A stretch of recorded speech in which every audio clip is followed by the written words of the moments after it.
Всем привет! Сегодня с вами сделаем вторую геометрическую салфеточку. Для этого нам потребуется два цвета. И у меня уже заканчивались отрезки, поэтому я отрезала 4 отрезка одного цвета по 180 сантиметров и 4 отрезка другого цвета тоже по 180. Но вы можете отрезать 5 на 5, либо 6 на 6, вот как-то так, потому как у вас, возможно, шпагата будет больше. Да, это еще хлопковый шпагат 5 миллиметров. Уточняю, и крепим их лицевым креплением на какую-либо основу. И сейчас начнем делать репсовое плетение по диагоналям. Обязательно смотрите, какие нити я захватываю и сколько диагоналей у меня получается. Вот, я думаю, что мои комментарии тут, как обычно, излишни, потому что могут больше запутать, но тут важно знать и уметь плести репсовый узел. Если не умеете, то под видео у меня есть ссылка на мой курс, где второе занятие посвящено всем базовым узлам. И вы можете научиться сначала там, а потом уже приступать к чему-то более серьезному, даже вот к этой салфетке, потому как она из репсовых узлов состоит, а он такой не самый простой. Вот здесь, смотрите, мы плетем от каждого отрезка, как бы мы берем вторую нить и боковую крайнюю мы на нее наплетаем, и у нас должно получиться 5 диагоналей одного цвета в одну сторону, и в другую сторону другим цветом у нас тоже должно получиться 5 диагоналей. А потом мы будем цветом, как бы у нас поменяется цвет в середине ромба, тоже будет очень интересно посмотреть на ваши цветовые решения. Так что присылайте мне в Инстаграме, отмечайте в историях.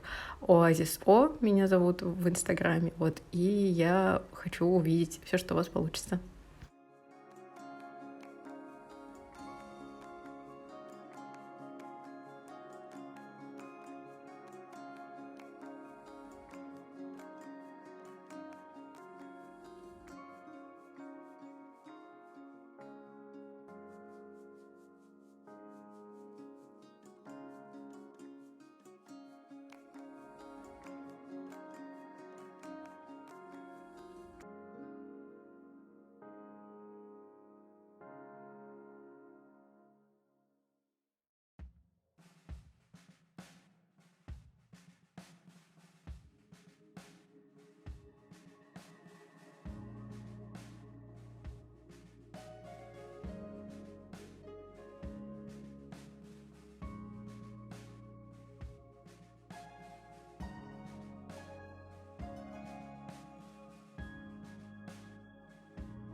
Ну вот, как я и сказала, получается 4 диагонали в одну и в другую сторону. Я, по-моему, сказала 5, но это было ошибочно.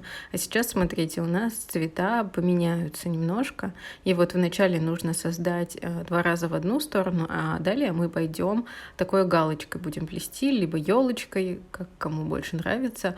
И у нас цвета будут с одной стороны вот коричневый, у меня с другой стороны ванильный.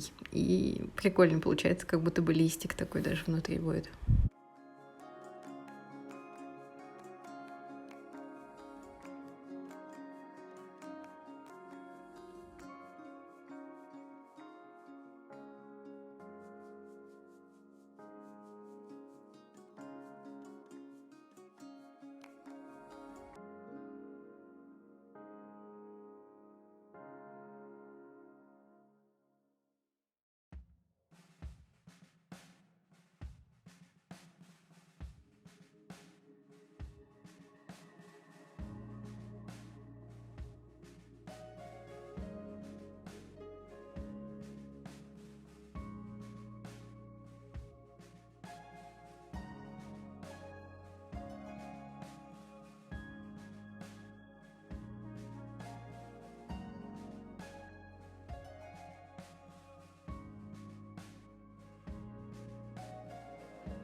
А далее, когда сплели центр, то мы должны будем диагонали направить как бы в обратную сторону и закрывать, уже превращая в четырехугольник нашу подставку. И вот здесь тоже будьте внимательны, мы проплетаем узлы, и мы сначала плетем один узелок, потом два, потом три, потом четыре, а потом опять три, два, один. То есть мы по нарастающей, а потом опять вниз, чтобы у нас создался уголок. Ну, то есть нам нужен бочок. Если мы будем плести каждый раз, доводя до низа, ну, наши вот отрезки и репсовые узлы продолжать, то у нас просто продолжится это плетение. У нас не получится уголка.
Ну вот, проделали все с одной и со второй стороны.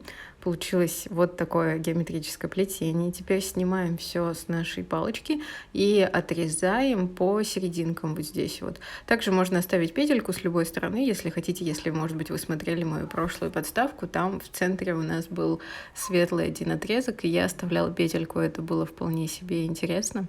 Вот, и здесь же можно все отрезать, а потом распушителем все распушить и отрезать уже ровненько. Да? У меня вот этот вот распушитель с Алиэкспресса, если нужна ссылка, то напишите, я скину вам ее, либо напишу под видео, естественно. Вот, еще что хотела сказать по поводу того, как ровно отрезать. Я вот прикладываю иногда либо линейку, либо картонку какую-нибудь, и прикладываю, и потом четко по линии вот так вот прохожу, чтобы ровненько было. Ну и подравниваю уже там, где вижу, что что-то не так. Вот. И еще, если вы хотите как-то, чтобы держались у вас вот эта бахрома, ну и на листике часто, то есть крахмал такой в форме, как лак спрея, спрей-крахмал. Вот. Ну а так, наша подставка готова. Подписывайтесь на канал, делайте вторую подставку, ставьте лайки, нажимайте на колокольчик, чтобы получать уведомления о новых видео. Встретимся в новых видео. Пока-пока.